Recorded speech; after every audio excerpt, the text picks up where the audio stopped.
They say George Washington's teeth were wooden. Well, that's more false than his teeth. And the truth is worse.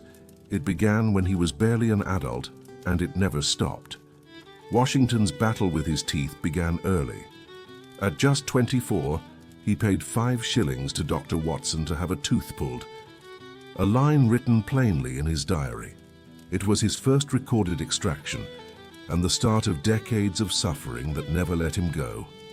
By the time he took the oath of office, the father of his country had only one natural tooth left. His letters and ledgers read like a medical record, powders, tinctures, and dentists on retainer. Each campaign and every winter brought new pain. When he smiled, the effort hurt. When he ate, he bled. By the presidency, every word was shaped around pain. His dentures weren't wood. They were built from human teeth, animal ivory, cow teeth, lead, brass, and even gold wire. Each set was an experiment in an age before anesthesia, a patchwork of biology and metal meant to restore the face of a president. The Mount Vernon set, the one that survives, holds pieces of human and animal teeth bound together by lead and wire. Washington trusted few people with his mouth. Among them, Jean-Pierre Lemayeur, a French dentist who visited Mount Vernon, and later John Greenwood of New York, a craftsman who built several sets for the general and tended to his teeth until his death. Greenwood's letters show constant repairs, fittings, and complaints. For all their care, comfort never came. There's another side to this story, one recorded in the Mount Vernon ledgers. In 1784, Washington's estate manager, Lund Washington, made payments to enslaved people for their teeth.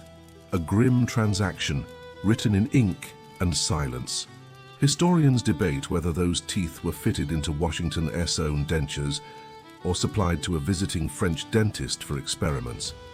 Either way, the record exists, and it forces us to confront the uneasy truth that even the image of America's virtue was built, in part, on the suffering of others. The myth of the wooden teeth hides something more human and far less comfortable. The dentures themselves were contraptions of steel and pain. Springs forced his jaws apart. Brass wires and lead bases held the teeth together.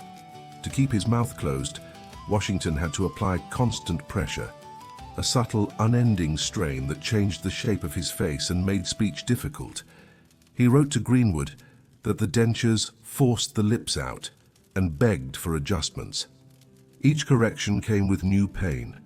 Every portrait of Washington shows the same expression: lips sealed, eyes steady, face unreadable.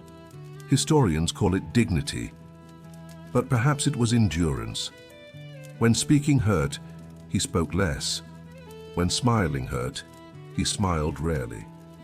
The silence of Washington may not have been character, it may have been pain.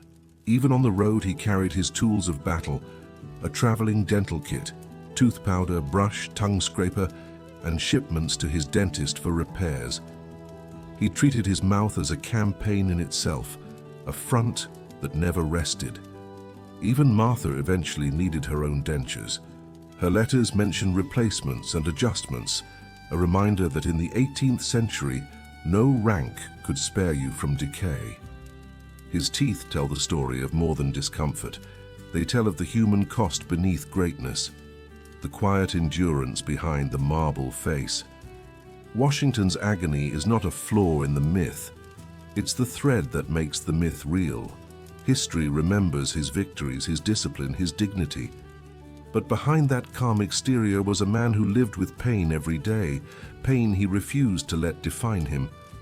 The quiet face we see on the dollar bill is not one of comfort, but endurance. The stillness, the silence, it was hard-earned. Perhaps the truest measure of George Washington's strength wasn't in what he conquered, but in what he endured, and mostly alone.